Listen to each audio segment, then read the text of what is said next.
Hi, I'm Diane Leonard of D.H. Leonard Consulting and Grant Writing Services. And maybe you didn't know this about me, but I actually started my career as a grant maker. So I have a pretty strong opinion about what it looks like and might feel like to build relationships with a grant maker. And one of the things that I learned way back when I was a full-time program officer for a statewide foundation, the Michigan Women's Foundation, was that there were often times where the outreach from a grantee or what felt like maybe an expression of gratitude was a little bit canned or forced. And I felt pretty certain that it was coming from a well-intentioned place, but was maybe anchored in the fact that, oh, it's November, so we're supposed to express gratitude. Or, oh, we're coming close to the end of our grant award period, and so we should make sure we say something positive or reach out to say thank you before we apply again. And both of those things can be done in a beautiful, sincere way.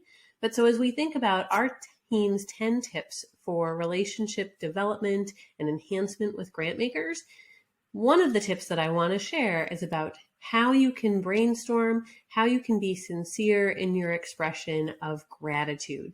Think about it as next level gratitude.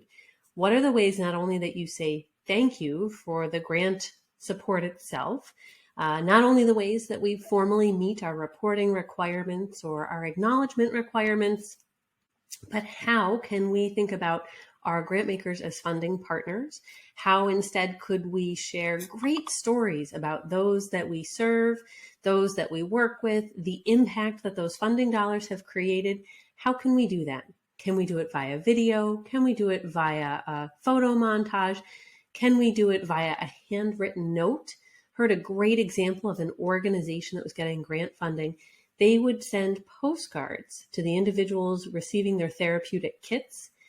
And then the individual who received the kit in their home could take a pre-stamped postcard, write an expression of gratitude, and have it sent to a grant maker. That's a pretty cool way to connect some dots and express sincere gratitude and to treat those grant makers like a funding partner. So that's just one quick example. And if I kept going through the examples I've accumulated, well, we'd be here all day. But what I want to reinforce is that idea that we need to treat our grant makers like funding partners. We want to think about, with our grant teams, with our colleagues in our organization, how can we express next level gratitude? How is it we can express sincere gratitude outside of what's expected? And that way, well, you just never know where that grant maker relationship will take you next on your grant seeking journey. All right, do you want to know a little bit more? Be sure to check out the blog with the rest of our tips about ways to develop relationships with your grant makers and see about the other resources we have at dhleonardconsulting.com.